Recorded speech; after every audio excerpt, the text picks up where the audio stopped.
لە کەرکووک چی ڕوویدا؟ بۆچی سوودانی بە پەلا هاتە سەرخەت؟ سوودانی لە دواخولەکدا فریای یەکێتی کەوت. پۆستی پارێزگاری کەرکووک هێندەی نەماوە لە دەست یەکێتی دەربچێت. دوای ئەوەی سوودانی ڕایگەیان تەنها 20 ڕۆژ مۆڵەت دەدرێت بە لایەن و پێکهاتەکانی کەرکووک بۆ هەڵبژاردنی پارێزگار. جموجوڵەکانی پێکهێنانی حکوومەتی خۆجێیی پارێزگای کەرکووک دەستی پێکردوتەوە. لە چەند ڕۆژی ڕابردوودا ڕێکەوتنێکی سیاسی دزەی پێکرا کە لە نێوان پارتی و تورکمانەکان و لایەنە عەرەبیەکاندا واژۆ کراوە. بەپێی ئەو ڕێکەوتنەش پێکهاتە و لایەنەکان بە بێ یەکێتی ڕێکەوتون پۆستی پارێزگاری کەرکووک هەر 4 مانگ لای پێکهاتەیەک بێت. لە لایەکی ترەوە پێکهاتەی تورکمانی بڵاویان کردەوە کە دوای 100 ساڵ پۆستی پارێزگاری کەرکووک دەکەوێتەوە دەست تورکمانەکان. ئەمەش وەک ئاماژەیەک بە ڕازیبوون با ڕێکەوتنەکە. زانیاریە ڕۆژنامەوانیەکانیش ئاماژە بەوە دەکەن کە تورکیا پشتگیری ئەم ڕێکەوتنە دەکات.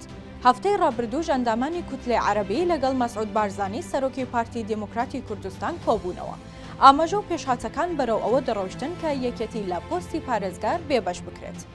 بەپێی زانیاریەکانی تیوار یەکێتی لە ڕێگای وەزیرێکی بەشداری حکوومەتەکەی سوودانیە و با پەلا پەیامێکی ئاڕاستەی سوودانی کردووە و داوای کردووە دەست بەجێ بێتە سەرخەت. هەر بۆیە سوودانیش بە پەلا لەگەڵ پێکهاتەی تورکمان کۆبەوە و ڕایگەیان. بەرژەوەندی خەڵکی کەرکووک لە سەروی بەرژەوەندی هەموو لایەنێکەوەیە. بەپێی قسەی سەرچاوەیەکی ئاگادار سوودانی بە نوێنەرانی تورکمانی وتووە نابێت هیچ ڕێکەوتنێک بکرێت کە پێکهاتە و لایەنێک بێبەش بکرێت لە پێکهێنانی حکوومەتی خۆجێیی پارێزگاکە. سەرچاوەکە وتیشی یەکێتی هۆشداری داوە ئەگەر پارێزگاری کەرکووکی لێ بێبەش بکرێت پێداچوونەوە بە هەڵوێست و هاوپەیمانیەتیەکانیدا دەکات لەگەڵ لایەنە عێراقیەکان. دەشڵێت یەکێتی لەژێر فشاردایە تا ڕازی بێت بە ڕێکەوتنەکە. بەڵام ئەگەر تورکمان پۆستی پارێزگار وەرگرێت و ڕێکەوتنەکەی پارتی و ئەو لایەنانە سەر بگرێت ئەوە یەکێتی دەستی لە بنی هەمانەکەوە دەردەچێت. وتیشی سوودانی بە شێوەیەکی کاتی پرۆسەکەی ڕاگرتووە و دەبێت هەفتەی داهاتوو گەڕێکی دیکەی دانوستانەکان دەست پێ بکاتەوە.